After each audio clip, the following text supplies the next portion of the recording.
Hello friends, आपलं adityllearning.com या चॅनलमध्ये स्वागत आहे. आज आपण इयत्ता 7वी यामध्ये सब्जेक्ट इंग्लिश याचा 1.3 यावर एक पेपर तयार केलेला आहे. तो पेपर तुम्ही पहा, त्याचा अभ्यास करा, तुम्हाला चांगल्या प्रकारे तो सोडवता येईल. चला तर मग पाहूया. पहिला प्रश्न आहे, question number 1. Read the passage and answer the following questions. खाली दिलेला पॅसेज चांगल्या तऱ्हेने वाचायचा आणि प्रश्नाची उत्तरे लिहायचा. बघा पॅसेज कसा आहे तो. It was an early Easter in the yards lay snow and reels down the village. A large puddle had run down from a manure pile into a lane between two farms. And at this puddle, two girls, one older than the other, had met. Both of them had been dressed by their mothers in new clothes. The little girl had a blue dress and the elder a yellow one. With a design, both had their head wrapped in red kerchiefs. After prayer in the church, the two girls went to the puddle where they showed their new garments to each other and began to play. They wanted to splash the water. पहिला प्रश्न आहे, wear the girls wear मेट, म्हणजे त्या मुली कुठे भेटल्या होत्या. तुम्हाला उत्तर पॅसेज वाचायचं आणि शोधून लिहायचं. दुसरा प्रश्न आहे, what did the girls want, त्यांना काय करायचं होतं त्या दोन मुलींना. तिसरा प्रश्न आहे, find out the names of colours in the passage. या पूर्ण पॅसेजमध्ये कोणकोणची कलरची नावं आलेत ते तुम्हाला शोधून लिहायचं आहे. तिसरा प्रश्न आपण पाहिला. आता चौथा पाहूया. चौथ्यामध्ये काय करायचं, find out the similar words of heap. Heap या शब्दाचा समानार्थी शब्द शोधायचा. हिप म्हणजे ढीग. पाचवा प्रश्न आहे, find out opposite word of old. Old या शब्दाचा विरुद्धार्थी शब्द शोधायचा. ओल्ड म्हणजे काय होतो, इथं जुना अर्थ होतो त्याचा. नंतरचा सहावा प्रश्न आहे, अंडरलाईन द प्रिपोजिशन्स. खालील दिलेलं एक वाक्य त्याच्यामध्ये प्रिपोजिशनला अंडरलाईन करायचं. A large puddle had run down from a manure pile into a lane between the farms. यामध्ये प्रिपोजिशन शोधायचं आहे आणि प्रिपोजिशनला अंडरलाईन करायची आहे.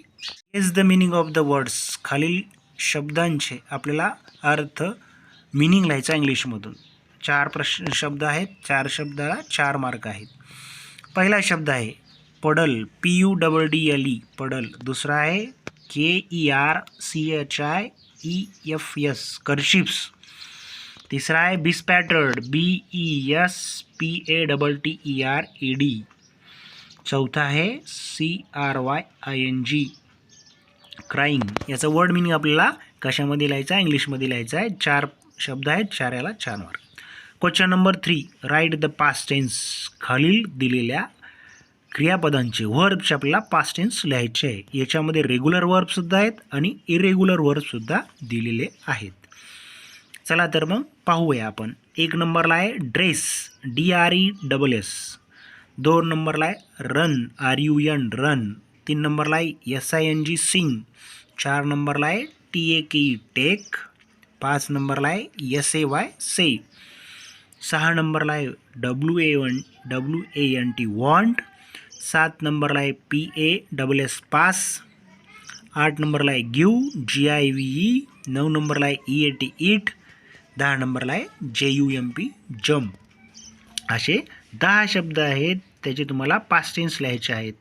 याच्यामध्ये काही शब्दाला ED लागते आणि काहीचं वेगळ्या प्रकारे सुद्धा पास्ट टेन्स होते. Question number 4, classify the following words in common and proper nouns. खालील दिलेल्या शब्दाचा आपल्याला कॉमन नाउन आणि प्रॉपर नाउन अशा 2 ठिकाणी आपल्याला शब्द लिहायचे आहेत. म्हणजे कॉलम तयार करायचा. पहिल्यामध्ये कॉमन नाउन म्हणजे सामान्य नाम टाकायचं आणि दुसऱ्यामध्ये याच्यापैकी जे प्रॉपर नाउन असेल ते प्रॉपर नाउन याच्यात टाकायचे. असा हा प्रश्न आहे 5 मार्काला. वरचा होता 5 मार्काला, म्हणजे सगळं मिळून 20 मार्काचा हा पेपर होतो. याच्यामध्ये पहिला शब्द आहे सुरुवातीला गर्ल, GIRL गर्ल. दुसरा शब्द आहे लंडन, LONDON. तिसरा शब्द आहे BOY बॉय. नंतरचा शब्द आहे CITY सिटी. नंतरचा शब्द आहे KALAMNURI कलमनुरी. नंतरचा शब्द आहे BOOK बुक. नंतरचा शब्द आहे RIVER रिव्हर. त्यानंतरचा शब्द आहे GANGA गंगा. नंतरचा शब्द आहे अकुल्का AKULK अकुल्का. नंतरचा शब्द आहे SAHYADRI सह्याद्री असे शब्द आहेत. तर तुम्हाला काय करायचं आहे, याच्यातले कॉमन नाऊन असतील ते कॉमन नाऊनमध्ये टाकायचे आहेत आणि प्रॉपर नाऊन असतील ते प्रॉपर नाऊनमध्ये टाकायचे आहेत. असा हा 1.3वर पेपर आहे. चांगल्या प्रकारे तुम्ही 1.3 वाचा, तुम्हाला 1.3चा पेपर सोडवता येईल.